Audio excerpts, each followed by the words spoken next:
माटी भइले जिंदगनिया पिया पुरनिया मिलना।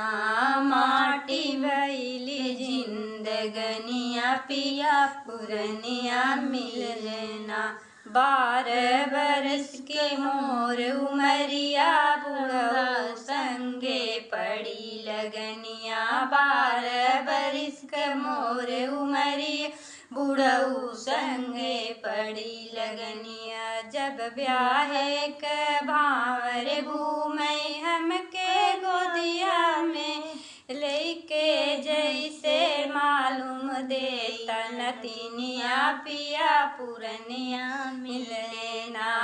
मालूम देता जैसे नतिनिया पिया पुरनिया मिलना। माटी भइले जिंदगनिया पिया